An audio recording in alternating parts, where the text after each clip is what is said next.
Yep. What if the Kings had worked a deal to get John Collins? Jason, you think that would have changed the De'Aaron Fox situation? Well, I mean, there was like deep rumors, right, that they were in pretty far negotiations, and maybe even to the point where it was going to happen, and it did not happen. There's a lot of what ifs for this season. I mean, I still honestly, Dave, think about, could the Kings have executed kind of what they did to bolster the bench and keep De'Aaron? Right. I mean, I still think about that. Did it get to the point of no return where they had to do it? I know they were playing really terribly, and I feel like the locker room, like they lost their spirit a little bit on when it became public to me. It felt like some of the losses were very concerning, and they didn't look like the same group. So maybe they got to that point. But John Collins, I know you are higher on him than I have been, and a lot of people have been high on him. It does bring the question, what would it have cost? I was always worried about dealing with Ainge, because I think sometimes he hangs on too long to his assets because he wants too much. Mm-hmm. So I feel like that's what was going on. But I mean, John Collins can play. Mm-hmm. It would have helped. The logic behind him makes sense, definitely, for this team. By the numbers, it makes sense. Yeah, I mean, the position he plays, his size, his shooting. The Kings like shooting and rebounding. I think there's a lot of boxes he could have checked, but I just still don't know what the deal would have been. And I think Ainge would have wanted a lot. I think he would have too. And I was very attracted to John Collins' numbers when it came to fitting, a guy who can spread the floor, who is a big, who could offer more depth, and who could hit that three at a very efficient rate. In fact, all his numbers are very efficient. I don't think it would have changed the Fox outlook. I think it wasn't about, if you believe what was said, if you believe it, it wasn't necessarily a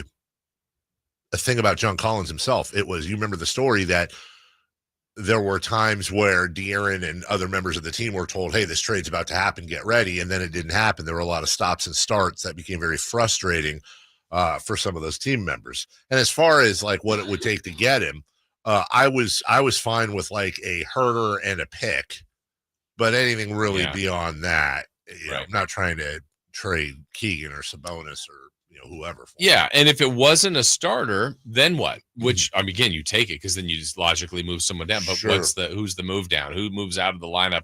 Because I think unless Collins comes off the bench, but yeah, it would have been interesting to see. That was another road that could have been taken. Yeah, and I think either way at that point, and if you go back and you read the TikTok of the situation, which we don't need to rehash and relitigate, but that it was really when the Mike Brown firing and the subsequent fallout was really the straw that broke the back, along with Monty and Wes going to De'Aaron's camp and saying, hey, we're fielding offers on you. And even then, I think, as De'Aaron had told us, he thought it was going to happen this summer. And it does make you kind of wonder, that's the ultimate gamble. Do you gamble and keep him to the summer and see his value go down? And I would have kept him to the summer to see what this team would have done with him on it. I would have seen what that value is once you open it up. I think when you're in this situation,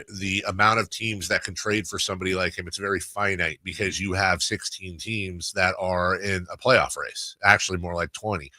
In the offseason, everybody's open for business. There's no trade deadline. Right. Everyone's open for business. You can, instead of going into one store and looking at the items, you can go into 29 stores and look at the items. Yeah, and 29 teams didn't win the title, right, and about 6 of those probably felt like they could. Yes. So that group is also more eager to go, we need one more piece.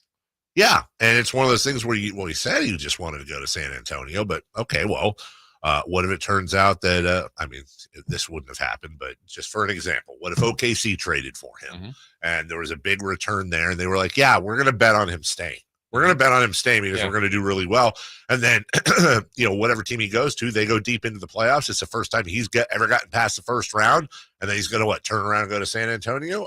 I think there would have been a couple teams. I will go to my grave believing whatever you want to say about the De'Aaron Fox trade, whether you're pro or con. I will go to my grave thinking if they had waited until the summer, they would have gotten a better return. I think so too. I will also go to my grave believing that Monty McNair is not an idiot And that I think Monty McNair believed that too. Mm-hmm. And if Monty McNair believed that they would get a better return this summer than they would have when they traded him, then why'd they trade him now? And I don't know. Yeah. I can think of reasons. Right. Lots of pressures from above, others, agents. Was it super toxic within? I don't know. We'll find out in the book. Right. Who's writing that? I don't know. I wonder, with I'm actually surprised with all the advances in technology and stuff these days. You can go out and get like a bug for like $100. How has nobody ever bugged this? Like, how has nobody ever bugged the locker room? I mean, I'm not advocating Would it have to for be the it. locker room or like cell phones? Can you imagine a media member? There a famous Laker that sort of did that? Oh yeah, They're talking about Russell. Right? Yeah, D'Angelo. I'm saying with all that. By the way, to be clear, I'm not advocating for this as a guy that's never been in the locker room. But I'm saying I'm just surprised with how is there not like some enterprising media guy that just doesn't throw a little recorder underneath Doug McDermott's seat in the locker room that just broadcasts back to him, and then all of a sudden, hey, Freddie McJohnson face is really connected young insider. Who are his sources? Just saying. I would. Freddie McJohnson face. Yeah, all the latest info. All the latest info. Joining him on his new podcast, Face Bomb. Mick Johnson Face Off. Yeah, Face Bomb.